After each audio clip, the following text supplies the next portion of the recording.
Today, I'll show you 10 everyday phrases. We'll hear how they really sound in fast, native English speech so you can recognize them in real conversations and start using them yourself. So, let's begin with number 1. Phrase 1. Do you understand? Now, in everyday speech, this becomes, do you understand? Do you understand? In casual, informal speech, you'll also hear, do you know what I mean? Or, do you get me? Phrase number 2, greetings. The textbook greeting, as you all know, is, how are you? Now, in everyday conversation, this sounds more like, how are you? How are you? You'll also hear things like, how you doing? How's it going? These are quite casual. And in very casual speech, you may hear, you're right. This is very common where I come from in London. All right, or you're right. It doesn't mean, is everything okay so much? It just means, how are you?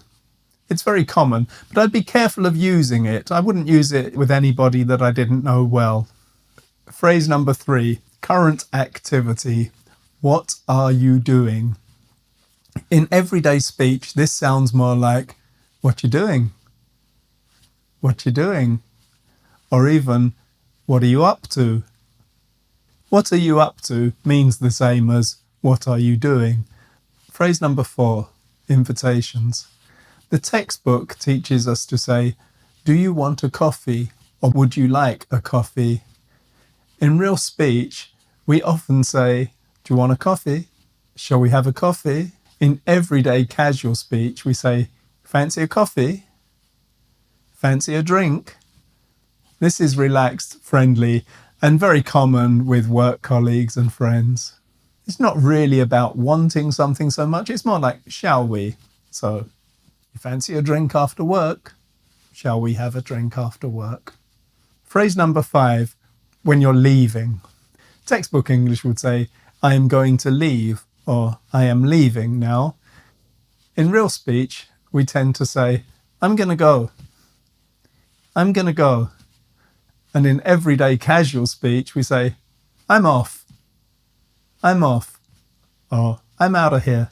They all just mean you're leaving. Phrase number 6, disbelief. Textbook English would say, are you joking? In real speech, the pronunciation changes a little to, are you joking? Are you joking? Or, you must be joking. And in everyday casual speech, we'll say, are you having a laugh? Or, you've got to be kidding me. This is usually playful. It's not aggressive. It's used when something sounds surprising or ridiculous. Phrase number 7, textbook English, I don't know. In common everyday speech, I don't know. I don't know. In everyday casual speech, haven't got a clue. In London, you might also hear, I haven't got a Scooby. That comes from Scooby-Doo, which is rhyming slang for clue. Most people in the UK will understand that, but I wouldn't recommend using it, at least not at first. If you want more Cockney or London expressions, let me know in the comments. Most of my content is fairly academic, but if you want more colloquial stuff like that, let me know. Phrase number 8, being busy. In textbook English, I have been very busy. In normal speech, we would say, I've been very busy. I've been very busy. In everyday casual speech, we'd say, I've been flat out, or I've been run off my feet.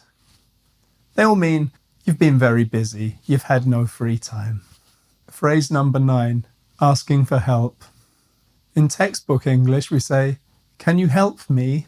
In normal speech, that becomes, can you help me? Can you help me? And in everyday casual speech, can you give me a hand? Can you give me a hand? It's friendly and very common. Okay, last phrase, phrase number 10.